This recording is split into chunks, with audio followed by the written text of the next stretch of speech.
ለምሳሌ ስለ ሰራዊት ፍቅሬ ትንሽ ልንገራችሁ። ሰራዊት ፍቅሬ አሁን ቲክቶክ ላይ እየተሳተፈ ነው፣ አክቲቭ እየሆነ ነው፣ እያያለ ነው። እሱ እድሜ ላይ ያሉት እና ከሱ ትንሽ አነስ ያሉ ሰዎች ሜቢ ሙድ ለመያዝ ሊሞክሩ ይችላሉ። ግን ሰራዊት ፍቅሬ ማለት ጋይስ ለማንም መልሳት መልሱ ተመላለሱ ዝም ብለው እሱ ሰው ትልቅ አንጋፋ ሰው ወደ ቲክቶክ መጣ ማለት ዳሚስ የተነጠው ነገር አለ ማለት ነው። የገባው ነገር አለ ማለት ነው።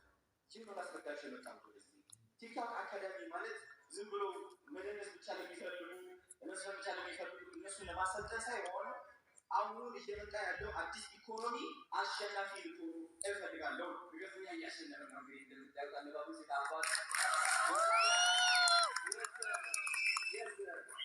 እናንተ እንድታሸንፉ እፈልጋለሁ። ላስተምራችሁ ነው። የማስተምራችሁ ደግሞ አንዳንድ ቲክቶክ ቪዲዮ ፖስት የሚሉ ሰዎች አሉ። ጋይስ ይህ ቪዲዮ ላይ ካደረጋችሁ፣ ይህ ቪዲዮ ላይ ኮሜንት ካደረጋችሁ፣ ሼር ካደረጋችሁ ባያመጣት ትችላላችሁ። ቪዲዮቹ ብቻ ፖስት በሉ ነው። እነሱ ሰዎች በእናንተ ምክንያት ፎሎወራቸው ጨምረው ኢንጌጅመንታቸው ጨምረው እናንተ እንዲያሳዩዋችሁ ከእናንተ በላይ እና መምህራችሁ እንደሆኑ ለምን ይኸው ተመልከት ነው። 2 ሚሊዮን ፎሎወር አለ ነው። ፎሎወር ሁሉ ብለህ ነው ፎሎወር ያገኘው። ትክክለኛ ስሜት ፈጥረህ አይደለም ፎሎወር ያገኘው፣ ፋን ቤዝ ያገኘው። ስለዚህ ወንድማችሁ አዶናይ የሚመጣው አመት ምን አይነት ኢኮኖሚ ውስጥ እንደምንገባ ምን አይነት የቲክቶክ ህይወት እንዴት እንደሚቀየር ይገባዋል። ወቴን ነው የምላችሁ አሳልፌ እያየሁት ያለሁትና በተቻለኝ አቅም በጣም ብዙ ወጣቶች ወደዚህ የቲክቶክ ኢንዱስትሪ እንዲቀላቀሉ እፈልጋለሁ።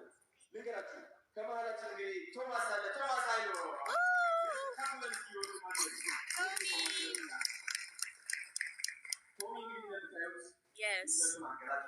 አንደኛ ቢዝነስ ከፍቶ እንደገና ደግሞ የፕላቲስ ቢዝነስ ከፍቶ 2 ቢዝነስ ከፍቶ ራን እያደረገ ነው ያለው።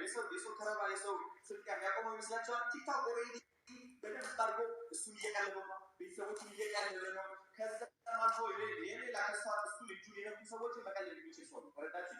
ኦልራይት ተረባሱ ቢያቆመው ሰው አይደለም። እናንተም ሊያቆማችሁ አይገባም። እናንተም ሊያቆማችሁ አይገባም። ምክንያቱም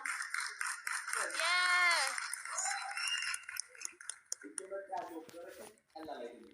እድሜያችሁ ከ20 ጀምራችሁ ከ20 ጀምራችሁ እስከ 60 ትሆኑ ለምን እስከ 60 ትሆኑ? እውነቴን ነው የምላችሁ። ገንዘቡን ካላችሁ ቲክቶክ ግዴታችሁ ነው መጀመር። ከቻላችሁ ዕቃ ማምጣት ትፈልጋላችሁ። አንቺ አድናቂዎች አሏችሁ፣ አንቺ የሚወዷችሁ ነው የሚረዷችሁ ሰዎች አሏችሁ። ይህን ዕቃ መግዛት የሚችሉ ነው።